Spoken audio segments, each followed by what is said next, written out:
Have you ever wondered why life throws us curveballs and how we are to navigate these unexpected twists and turns? Well, you're certainly not alone. It's a question as old as time itself, a question that finds its answer in the realm of wisdom and resilience. Let's take a moment to think about the human experience, a journey that is far from one-dimensional. It's a tapestry woven with threads of joy and sorrow, triumph and defeat, love and loss. No one is exempt from this universal experience of adversity and pain. It's as inevitable as the changing of seasons, as the ebb and flow of tides. But why, you may ask, does life have to be this way? Why can't it be a path of roses without the thorns? Well, the answer lies in the very nature of our existence. For it is through these trials and tribulations, these wounds and scars, that we gain our deepest wisdom. Imagine for a moment a piece of coal. It's dark, it's rough, it's unremarkable.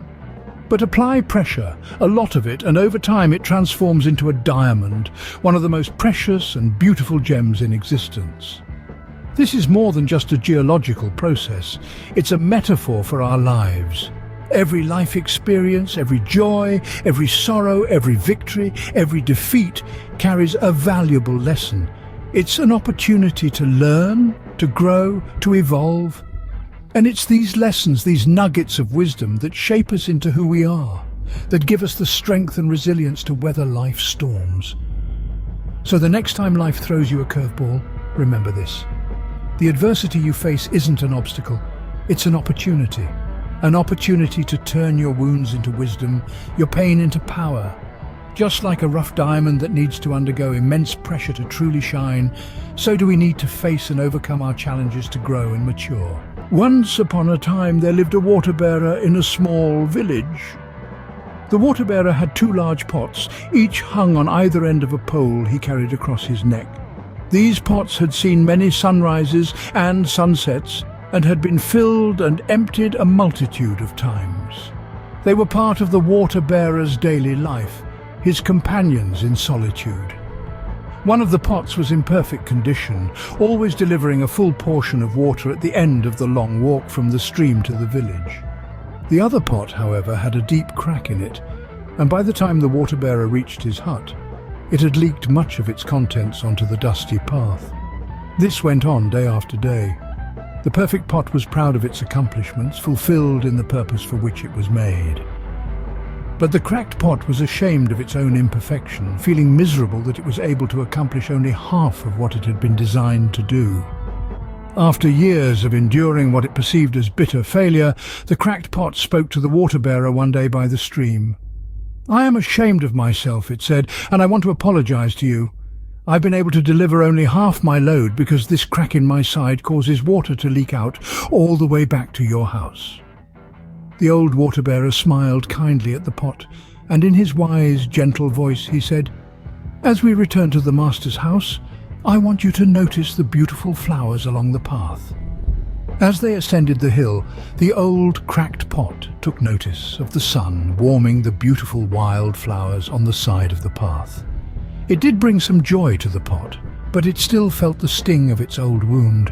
When they reached the house, the water-bearer said, "Did you notice that there were flowers only on your side of the path, but not on the other pot's side? That's because I have always known about your flaw, and I took advantage of it. I planted flower seeds on your side of the path, and every day, while we walk back from the stream, you've watered them. For years, I've been able to pick these beautiful flowers to decorate the master's table. Without you being just the way you are, he would not have this beauty to grace his house." So, you see, the pot's crack, a symbol of its wound, was transformed into a source of life for the flowers. It found wisdom and purpose in its imperfection. It's all about perspective, isn't it? Consider, if you will, a piece of coal. Under the weight of the earth and the heat of time, it transforms into a diamond. The same process that could crush the coal instead refines it, creating something rare, precious, and incredibly strong. In life, we are not so different from that piece of coal. Our hardships, our wounds, they are the weight and the heat. They can crush us or they can refine us. The outcome largely depends on our perspective. Imagine viewing your adversities as challenges rather than misfortunes. See them as lessons to be learned, not enemies to be defeated. When we shift our perspective in this way, we unlock the potential for growth and transformation. We begin to see the wisdom hidden within our wounds. Let's delve a little deeper. Imagine a tree. It doesn't grow strong and tall without enduring the forces of nature, does it? The wind, the rain, the scorching sun. These elements, harsh as they may be, contribute to the tree's growth. They strengthen its roots, they shape its form. The tree endures and it thrives not despite these hardships, but because of them. In much the same way, our adversities can be the wind and the rain that strengthen our roots, that shape us into stronger, wiser individuals. It's not about avoiding the storm, friends. It's about learning to dance in the rain, about finding the silver lining in the darkest of clouds. Our perspective is our power. It's the lens through which we view our world and our place in it. It's the tool that allows us to transform our wounds into wisdom, our challenges into opportunities for growth. So as we journey through life, let's strive to view our adversities through a lens of understanding, of acceptance, and of growth. Let's embrace the lessons they bring and use them to become stronger, wiser, more resilient individuals. Remember, the lens through which we view our struggles significantly impacts our ability to turn wounds into wisdom. So how do we nurture this inner wisdom? Firstly, we need to acknowledge our wounds. These scars, both visible and invisible, are a testament to our resilience. They are the badges of honor we wear, showing we've faced the trials of life and emerged victorious. Acknowledging them isn't about dwelling on the past or wallowing in self-pity. It's about accepting that they are a part of us, a part of our story. They are the chapters of our life that have shaped us into who we are today. Once we've acknowledged our wounds, the next step is to accept them. Acceptance doesn't mean resignation. It doesn't mean we are defined by our wounds. Instead, it means we understand that these experiences, as painful as they may be, have played a role in our development. They have taught us valuable lessons about ourselves and the world around us. They have shown us our strength and our capacity to endure. After acceptance comes reflection. This is where we delve deeper into our experiences and extract the lessons they hold. We reflect on what our wounds have taught us, how they've changed us, and how they've influenced our perspective on life. Reflection requires honesty and courage. It requires us to face our fears, our regrets, our mistakes. But in doing so, we find wisdom. Finally, we apply these lessons to future challenges. Wisdom isn't just about understanding our past experiences. It's about using that understanding to navigate our future. It's about learning from our mistakes, growing from our failures, and becoming better, stronger, wiser.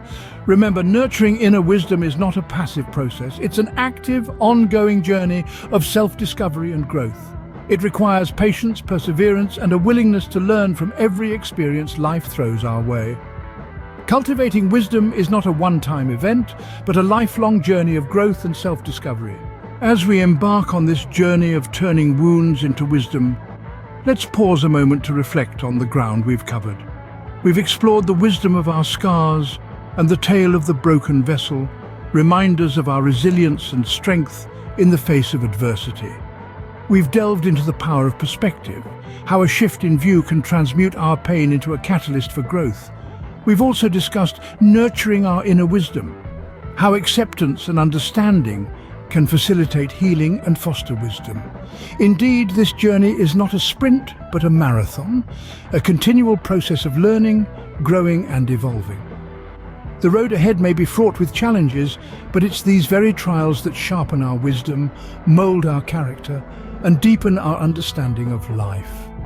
Remember, every experience is a teacher, and every wound has the potential to become a wellspring of wisdom. So let your wounds illuminate your path towards wisdom and growth.